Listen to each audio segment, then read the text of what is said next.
In this video, I'm going to show you how to replace a normal wall socket with one of these, a USB charger socket. This allows the plug sockets to be used for normal appliances, whilst you can still charge your mobile devices using the USB charger points. As you can see, there's two at 3.1 amp. This is a lap socket, which is available from Screwfix, although they do sell them in most places now where you can buy any normal electric sockets.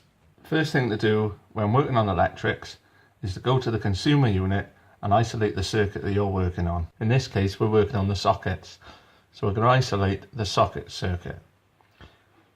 That's here. In your house, you may have more than one socket circuit. You might have one for the kitchen, one for downstairs, one for upstairs, or even more. Just make sure that you've isolated the one that you're working on. To test this, you can go to the socket that you're working on and plug in an appliance that you know that works and check if it comes on. The other way to do it would be, once the socket's removed, is to check with a circuit tester or a voltage tester and seeing if it lights up. If you're unsure which switch does what, you can always isolate all the power to the property using the main switch, which is usually coloured red. With the electric off, we can now unscrew the old socket. Two screws on the front. What you should be met with is something that resembles that. We've got two lives, two neutrals, two earths. In this case there's a third earth because the back box has been earthed in as well. Not always a necessity, but it is considered good practice to earth the metal back box. What we do now is we'll undo those with the screwdriver.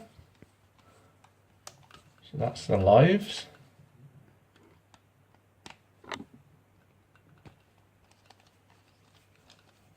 That's the neutral.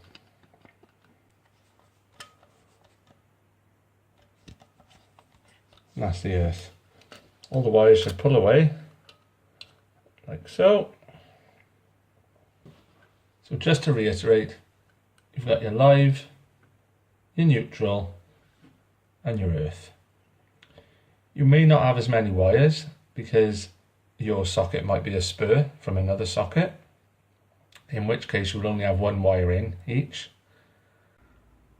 Alternatively, you could be met with this colour wiring on the back of your socket. If you are, this is how you would match them up. Your red is your live, so the red goes to the brown by there. The black is your neutral, that goes to the blue by there. The earth is still green and yellow, and that goes to the green and yellow by there. As with the newer style wiring, you'll have a live in and a live out, and a neutral in and a neutral out. The same with the earth in, earth out. Again, this could be at the end of a spur, in which case you will just have one live in, one neutral in, and one earth in. So now we know what wires are what, we can go ahead and connect this up. Live goes there, neutral goes there, and earth goes there. They're all colour coded along the top, so really you can't go wrong. There's also an earth there, in case you ran out of space inside that one.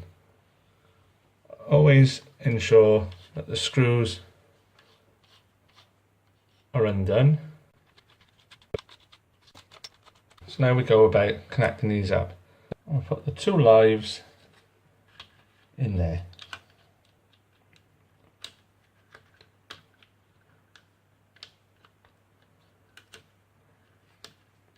Ensure they're right in and that there's no bare wire showing. Screw them up. You need to do them fairly tight so they won't pull out. They're not going anywhere. Take the neutral and do the same. Push them home. Do the screw up, ensuring there's no bare wire showing.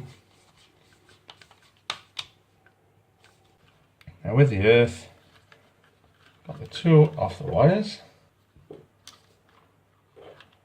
in there.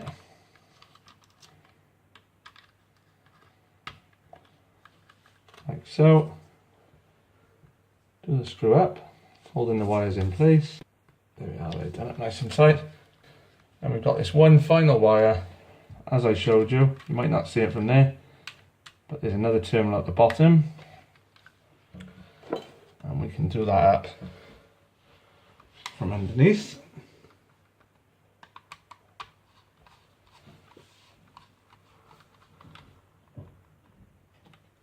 Got the earths, all go into earth.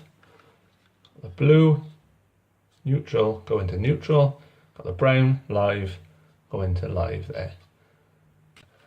Push them down and push your socket into the wall. Check it fits okay. You're not trapping any wires. Then put your screws in.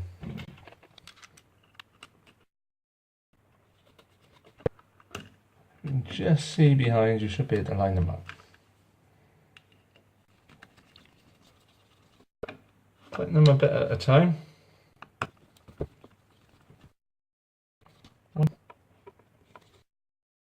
If it's not quite straight, you can move it up and down because the one will have a slider on it.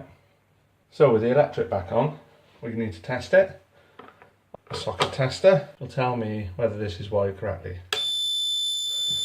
Two green lights, an eventual continuous beep. That means it's working properly. These are handy if you are going to do a lot of home electrics. I'll show you if you've got a correct circuit.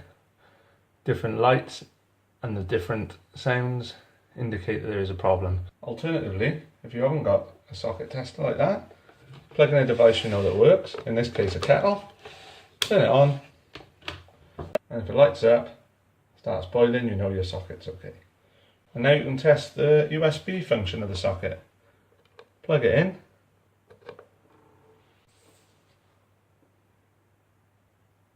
As you can see, that's charging. Take it out. Try it in the other one. And there we are, it's charging fine. Incidentally, these are 3.1 amp sockets, so they will charge devices quite quickly. One thing with these sockets, if you've got a large adapter going in there, it does cover these, but it wouldn't have covered it if it was by there. Some of the USB sockets on the market now are coming with the USB sockets by here instead of there, and then the switches are in the traditional position in the middle, so you don't get that problem. There we are, job's a good one. If you like the video, don't forget to give it a thumbs up. Feel free to leave any comments below, and don't forget to subscribe.